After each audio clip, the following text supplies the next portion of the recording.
ನಮಸ್ಕಾರ ಸ್ನೇಹಿತರೆ. ಮಕರ ರಾಶಿಯವರಿಗೆ ಭಗವಂತ ಕೊಟ್ಟಿರ್ತಕ್ಕಂಥ ಅತ್ಯದ್ಭುತವಾದಂತಹ 4 ವರಗಳು ಯಾವುವು? ಮಕರ ರಾಶಿಯವರು ಜೀವನದಲ್ಲಿ ಏನೆಲ್ಲ ಲಾಭಗಳನ್ನ ಪಡ್ಕೊಳ್ತಾರೆ? ಏನೆಲ್ಲ ನಷ್ಟಗಳನ್ನ ಅನುಭವಿಸ್ಬೇಕಾಗಿ ಬರಬಹುದು? ಏನೆಲ್ಲ ವೆಚ್ಚಗಳಾಗತ್ತೆ? ಯಾವೆಲ್ಲ ತೊಂದರೆಗಳಿಗೆ ತುತ್ತಾಗ್ತಾರೆ? ಇವರ ವೈಯಕ್ತಿಕ ಜೀವನ ಹೇಗಿರುತ್ತೆ? ಇವರ ವ್ಯಾಪಾರಿ ಅಥವಾ ಉದ್ಯೋಗ ಜೀವನ ಹೇಗಿರುತ್ತೆ? ಇವರು ಜೀವನದಲ್ಲಿ ಏನೆಲ್ಲ ಲಾಭ ಹಾಗೆ ನಷ್ಟಗಳನ್ನ ಪಡೆದುಕೊಳ್ತಾರೆ? ಅದಕ್ಕಿರ್ತಕ್ಕಂಥ ಪರಿಹಾರ ಕ್ರಮಗಳು ಯಾವುವು? ಎಲ್ಲವನ್ನ ಕೂಡ ಹೇಳ್ತಾ ಹೋಗ್ತೀನಿ. ಅದಕ್ಕಿಂತ ಮೊದಲು ನಿಮ್ದು ಕೂಡ ಮಕರ ರಾಶಿಯಾಗಿದ್ರೆ ಈಗಲೇ ವಿಡಿಯೋಗೊಂದು ಲೈಕ್ ಕೊಟ್ಟು ಪ್ರತಿದಿನ ದಿನ ಭವಿಷ್ಯ ತಿಳಿಯಲು ನಮ್ಮ ಚಾನೆಲ್ ಅನ್ನ ಸಬ್ಸ್ಕ್ರೈಬ್ ಮಾಡಿ, ಹಾಗೆ ಬೇಗನೆ ನಮ್ಮ ವಿಡಿಯೋದ ನೋಟಿಫಿಕೇಶನ್ ಪಡೆಯಲು ಬೆಲ್ ಬಟನ್ ಕ್ಲಿಕ್ ಮಾಡಿ ಆಲ್ ಅಂತ ಕ್ಲಿಕ್ ಮಾಡ್ಕೊಳ್ಳಿ. ಹಾಗೆ ನಿಮ್ಮ ಜೀವನದ ಸಕಲ ಸಮಸ್ಯೆಗಳಾದಂತಹ ಸತಿಪತಿ ಕಲಹ, ಪ್ರೀತಿಯಲ್ಲಿ ಮೋಸ, ಭೂಮಿ ವಿಚಾರ, ಕೋರ್ಟ್ ಕೇಸ್, ವ್ಯಾಪಾರ, ಹಣಕಾಸಿನ ತೊಂದರೆ, ಸಾಲಬಾಧೆ, ಸ್ತ್ರೀಯರ ಗುಪ್ತ ಸಮಸ್ಯೆ ಹೀಗೆ ಹಲವಾರು ಸಮಸ್ಯೆಗಳಿಗೆ ಶಾಶ್ವತ ಪರಿಹಾರ ಮಾಡಿಕೊಡ್ತಾರೆ. ಡಿಸ್ಪ್ಲೇ ಮೇಲೆ ಕಾಣ್ತಕ್ಕಂಥ ಗುರೂಜಿ ನಂಬರ್ಗೆ ಒಮ್ಮೆ ಕರೆ ಮಾಡಿ ನೋಡಿ. ಹೌದು, ಈ ಮಕರ ರಾಶಿಯವರಿಗೆ ಭಗವಂತನು ಅತ್ಯದ್ಭುತವಾದಂತಹ ವರಗಳನ್ನು ಕೊಟ್ಟಿದ್ದು, ಈ ವರಗಳನ್ನು ನಿರ್ವಹಿಸೋದ್ರ ಜೊತೆಗೆ ಇವರು ಒಳ್ಳೆಯ ಕೆಲಸಗಳಿಗಾಗಿ ವೆಚ್ಚವನ್ನ ಹೆಚ್ಚಿಸ್ತಾರೆ, ಆಸ್ತಿಯನ್ನ ಖರೀದಿ ಮಾಡ್ತಾರೆ, ಕೆಲಸದ ಸ್ಥಳದಲ್ಲಿ ಅಥವಾ ವ್ಯವಹಾರ ಇತ್ಯಾದಿಗಳಲ್ಲಿ ಯಾವುದೇ ರೀತಿಯ ಕೋಪವನ್ನ ಇವರು ತೋರಿಸೋದನ್ನ ತಪ್ಪಿಸ್ಕೊಳ್ತಾರೆ. ಇದರಿಂದ ನಿಮ್ಗೆ ಹಾನಿಯಾಗೋದು ಕೂಡ ಕಡಿಮೆಯಾಗತ್ತೆ ಅಂತ ಹೇಳಬಹುದು.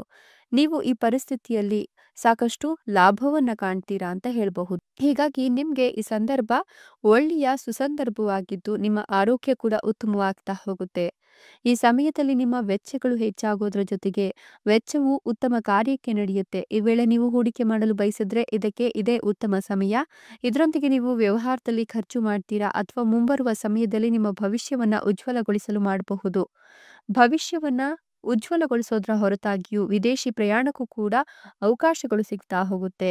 ವ್ಯವಹಾರ ಮನೆಯ ಅಧಿಪತಿ ಅಂದ್ರೆ ಮಂಗಳ ಗ್ರಹವು 12ನೇ ಮನೆಯಲ್ಲಿ ಶನಿಯನ್ನ ನೋಡ್ತಾ ಇರೋದ್ರಿಂದ ಈ ಪರಿಸ್ಥಿತಿಯಲ್ಲಿ ನಿಮ್ಮ ಪ್ರಯಾಣ, ಪ್ರವಾಸೋದ್ಯಮ ಅಥವಾ ವಿದೇಶಿ ವ್ಯಾಪಾರದಿಂದ ಉತ್ತಮ ಆದಾಯವನ್ನ ಗಳಿಸ್ತೀರಾ. ಇದಲ್ಲದೆ ವಿದೇಶದಲ್ಲಿ ಕೆಲಸ ಮಾಡುವ ನಿಮ್ಮ ಕನಸು ನನಸಾಗುತ್ತೆ. ನೀವು ಅನೇಕ ತೀರ್ಥಯಾತ್ರೆಗಳನ್ನ ಸಹ ಮಾಡ್ತೀರಾ. ಶನಿ ಮತ್ತು ಮಂಗಳ ಪರಸ್ಪರ ನೋಡಿದಾಗ ಅದು ಆರೋಗ್ಯದ ಮೇಲೆ ಪರಿಣಾಮ ಬೀರ್ತದೆ.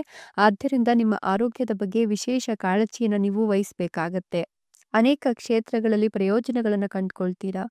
ಆದರೆ ಅನೇಕ ಕ್ಷೇತ್ರಗಳಲ್ಲೂ ಕೂಡ ನೀವು ಜಾಗರೂಕರಾಗಿರೋದು ಅವಶ್ಯಕ. ನಿಮ್ಗೆ ಈ ಒಂದು ಸಂದರ್ಭದಲ್ಲಿ ಸಾಡೆ ಸಾತಿಯ ಮೊದಲ ಹಂತ ನಡೀತಾ ಇರೋದ್ರಿಂದ ಶನಿಯು ನಿಮ್ಮ ರಾಶಿ ಚಕ್ರದಲ್ಲಿ ಕರ್ಮ ಮತ್ತು ಆದಾಯದ ಅಧಿಪತಿಯಾಗಿದ್ದು ಮಂಗಳನು ಶನಿಯನ್ನ ನೋಡ್ತಿದ್ದಾನೆ. ಈ ಪರಿಸ್ಥಿತಿಯಲ್ಲಿ ಅಂತಾರಾಷ್ಟ್ರೀಯ ವ್ಯಾಪಾರ ಹೊಂದಿರತಕ್ಕಂಥ ಜನರು ಬಹಳಷ್ಟು ಪ್ರಯೋಜನಗಳನ್ನು ಪಡ್ಕೊಳ್ತಾರೆ. ವಿದೇಶದಲ್ಲಿ ನಡೀತಿರ್ತಕ್ಕಂಥ ವ್ಯವಹಾರದಲ್ಲಿ ಉತ್ತಮ ಲಾಭವನ್ನ ಪಡೆಯುವ ಸಾಧ್ಯತೆಗಳಿದೆ. ಆಮದು ರಫ್ತು ವ್ಯವಹಾರದಲ್ಲಿ ಉತ್ತಮ ಫಲಿತಾಂಶಗಳು ಕಂಡುಬರುತ್ತೆ.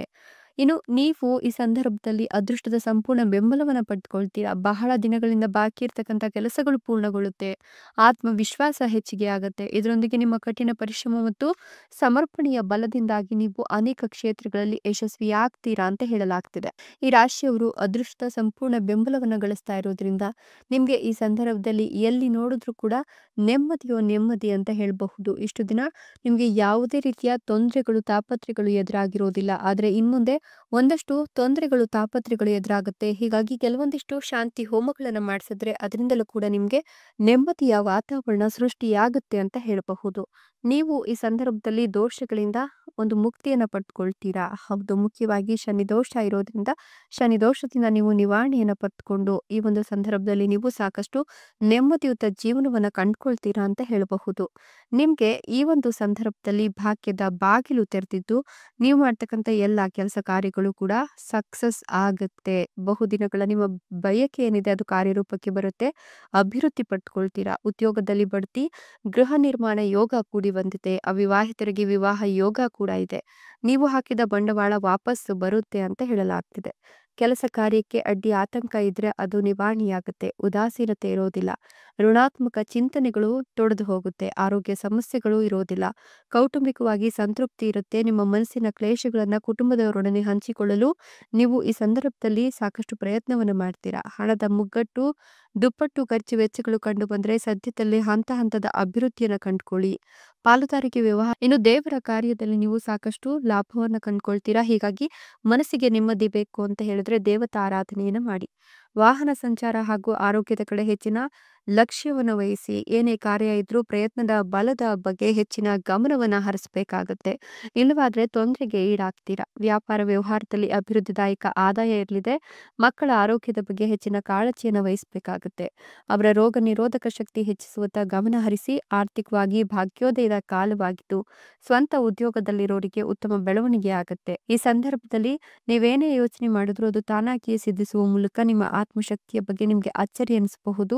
ಹೊಸ ಹೊಸ ವಸ್ತುಗಳನ್ನು ಕೊಂಡ್ಕೊಳ್ತೀರಾ. ನಿಮ್ಮ ಹಾಗೂ ಮಕ್ಕಳ ಭವಿಷ್ಯಕ್ಕೆ ಸಂಬಂಧಿಸಿದ ಯೋಜನೆ ರೂಪಿಸುವಲ್ಲಿ ನೀವು ಈ ಸಂದರ್ಭದಲ್ಲಿ ದೃಢ ನಿರ್ಧಾರವನ್ನು ತೆಗೆದುಕೊಳ್ತೀರಾ. ಹಿರಿಯರೊಡನೆ ಯಾವುದೇ ವಿಷಯವಾಗಿ ವಾದಿಸಲು ಹೋಗಬೇಡಿ.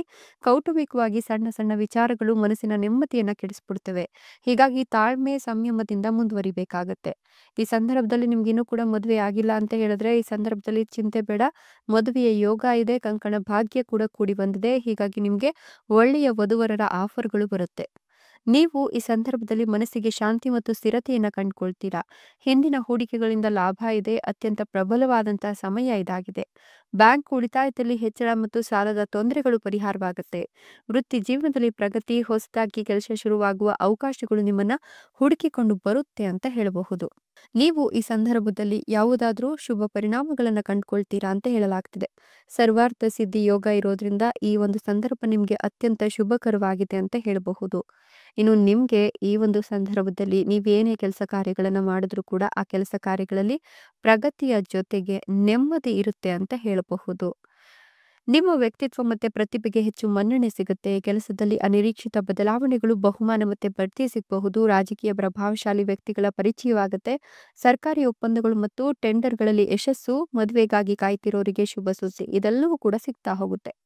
ದೀರ್ಘಕಾಲದಿಂದ ಕಾಯ್ತಿದ್ದ ಕೆಲಸಗಳು ಪೂರ್ಣಗೊಳ್ಳುತ್ತೆ. ಪ್ರೇಮ ಜೀವನದಲ್ಲಿ ಯಶಸ್ಸು ಮತ್ತು ಸಂಬಂಧಗಳಲ್ಲಿ ಸುಧಾರಣೆ, ಮದುವೆಗೆ ಅನುಕೂಲಕರ ಸಮಯ, ಕುಟುಂಬದ ಬೆಂಬಲ ಹೆಚ್ಚಾಗುತ್ತೆ. ದಾಂಪತ್ಯ ಜೀವನದಲ್ಲಿ ಸಾಮರಸ್ಯ ಬರುತ್ತೆ. ಆರ್ಥಿಕ ಸ್ಥಿತಿ ಬಲಗೊಳ್ಳುತ್ತೆ. ಅನಗತ್ಯ ಖರ್ಚುಗಳನ್ನು ತಪ್ಪಿಸ್ಕೊಳ್ತೀರಾ. ಮಿತವ್ಯಯದಿಂದ ವರ್ತಿಸೋದು ಉತ್ತಮ. ಆರೋಗ್ಯ ಸ್ವಲ್ಪ ಕಾಡಿದ್ರೂ ಕೂಡ ದೊಡ್ಡ ಚಿಂತೆ ಪಡುವ ಅವಶ್ಯಕತೆ ಇಲ್ಲ. ಅದರಿಂದ ದೊಡ್ಡ ತೊಂದರೆ ಅನ್ನೋದು ಆಗೋದಿಲ್ಲ. ವಿಶೇಷವಾಗಿ ನಿಮ್ಮ ಹಣಕಾಸು, ವೃತ್ತಿ ಮತ್ತೆ ಪ್ರೇಮ ಹಾಗೆ ಕುಟುಂಬ ಜೀವನದಲ್ಲಿ ಒಳ್ಳೆಯ ಬದಲಾವಣೆಗಳು ಆಗುತ್ತೆ. ಆದರೆ ಯಾವುದೇ ಕೆಲಸವನ್ನ ಪ್ರಾಮಾಣಿಕತೆ ಮತ್ತೆ ತಾಳ್ಮೆಯಿಂದ ಮಾಡಿದ್ರೆ ನೀವು ಇದರಿಂದ ಸಂಪೂರ್ಣ ಪ್ರತಿಫಲವನ್ನ ಅಥವಾ ಇದರ ಒಂದು ಫಲವನ್ನ ಪಡೀಲಿಕ್ಕೆ ಸಾಧ್ಯವಾಗುತ್ತೆ ಅಂತ ಹೇಳಬಹುದು. ಇನ್ನು ಮಕ್ಕಳಿಲ್ಲ ಅನ್ನೋರಿಗೆ ಸಂತಾನ ಭಾಗ್ಯ ಈ ಸಂದರ್ಭದಲ್ಲಿ ಕೈಗೂಡುತ್ತೆ ಅಂತ ಹೇಳಬಹುದು. ಪುತ್ರ ಸಂತಾನ ಪ್ರಾಪ್ತಿಯಾಗುತ್ತೆ. ಇಷ್ಟು ದಿನ ನೀವು ಸಾಲದ ಸುಳಿಯಲ್ಲಿ ಸಿಲುಕಿಕೊಂಡಿದ್ರೆ ಆ ಸಾಲವನ್ನ ತೀರಿಸಿ ಮರಳಿ ನೀವು ಒಂದು ನೆಮ್ಮದಿಯುತ ಜೀವನಕ್ಕೆ ವಾಪಸ್ ಆಗ್ತೀರಾ ಅಂತ ಹೇಳಬಹುದು. ಸಾಲದ ಸುಳಿಯಲ್ಲಿ ಯಾವುದೇ ಕಾರಣಕ್ಕೂ ಕೂಡ ನೀವು ಇನ್ಮುಂದೆ ಸಿಕ್ಕಾಕೊಳ್ಳೋದಿಲ್ಲ. ಇದೆಲ್ಲವೂ ಕೂಡ ಈ ಒಂದು ಮಕರ ರಾಶಿಯವರ ರಾಶಿ ಭವಿಷ್ಯವಾಗಿದ್ದು, ಮಕರ ರಾಶಿಯವರಿಗೆ ಭಗವಂತ ಕೊಟ್ಟಿರ್ತಕ್ಕಂಥ ಅತ್ಯದ್ಭುತವಾದಂತಹ 4 ವರಗಳನ್ನು ಇವರು ಅನುಸರಿಸಿ ನಡೆಯೋದ್ರಿಂದ ಯಾವುದೇ ರೀತಿಯ ತೊಂದರೆಗಳು ಕೂಡ ಎದುರಾಗೋದಿಲ್ಲ. ಇದೆಲ್ಲವೂ ಕೂಡ ಮಕರ ರಾಶಿಯವರ ರಾಶಿ ಭವಿಷ್ಯವಾಗಿದೆ.